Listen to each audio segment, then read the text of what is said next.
Hey, what's going on, gentlemen? I just wanted to drop this video in real quick to share a short part of my journey in the last week.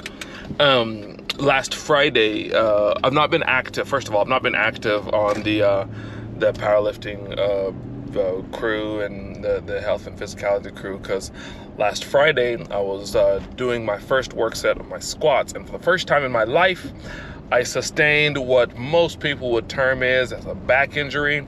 It's really not my back, it's actually my hip, and it's really not an injury. It is more of a, it was a spasm. So what I wanted to do here is just cover, number one, what happened, but also tell you how I recovered and was able to squat yesterday. Not with weight, but I was just able to move. But I was better within a day. So basically, I was doing my first work set, 7 repetitions. I think I had, it doesn't matter. I had more than 200 pounds on a bar. So enough to, to be dangerous, more than enough to be dangerous actually.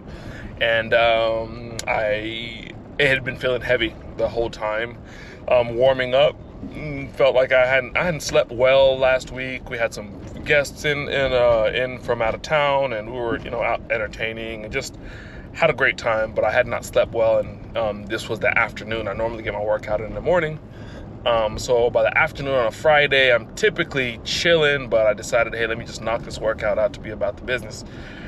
Coming out of the bottom of the last rep of my first work set, I felt and kind of heard it, because it happened like physically inside my body. I heard like this crunch, felt my left hip get slid forward as my let's just call it the adductor, groin or inner thigh muscle, actually, so as my hip flexor slash groin slash inner thigh muscle went into a really intense spasm. As a result, it shifted my sacrum, not my sacrum. It shifted my, whatever the bones are that are connected to my sacrum, forward, and resulted in a tremendous amount of discomfort in the back left side of my hip. So I finished a rep and racked it up, and I knew that I would wake up very sore. Now, here's the part that I wanted to get to. Took a while to set up. Immediately I called my soft tissue therapist just to let him know what had happened, and what I was doing. I started making sure that I could still move the hip, and my first thought was to get some space inside that socket, so stretch my quads, stretch my my glutes, piriformis. I did some hip bridges, and then try to get some movement in my QL, so basically muscles in my back. I tried to get some movement there. That was quite intense. As I described it to him, he mentioned that it was a hip flexion exercise, or rather that needed to get addressed. So I started stretching my hip flexors. So that gave me a tremendous amount of relief, because most of the time when you injure your back, it's some kind of hip flexion that takes place, where the muscles that are attached to your thigh are also attached to the front of your spine, and they'll pull you into like a real like hyperextended back position. And that tension, that pull, will close that space in your hip, and it'll hurt in your back. But the reality is, because you're getting pulled forward.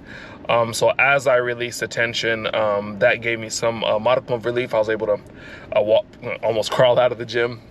Went home and went on my way home. I bought an 8-pound bag of Epsom salt, which, man, I did a lot of things, but this is my go-to all the time. If I'm getting ready for a powerlifting meet, or if somebody says, oh man, this has been really sore, and we know it's like a really high tone, like really tight muscle, I poured 4 pounds of the Epsom salt into a hot bath, as hot as I can tolerate, and I basically stayed in that bathtub with 4 pounds of Epsom salt. And I was only being cheap, because I would ordinarily pour the whole bag, like 8 pounds, which sounds like a lot, but anyway, that's what I was taught by my soft tissue guy. And so I poured that in there and expected to wake up really sore, but by Saturday morning, I was able to bend, I was able to get in a squat, albeit with some pain or some discomfort. But yeah, that after the Epsom salt bath, I got a lot of relief. I did get some cupping massage on the inside of my leg and stretched my hip flexors all weekend. And yeah, so that gave me enough relief. I'm yet to get underneath the bar, but I should have probably documented this then, but I'm doing it now just in case, as you guys are lifting and you're trying to figure out, you know, hey, I hurt my back way back then, and maybe this can shed some light to what happened.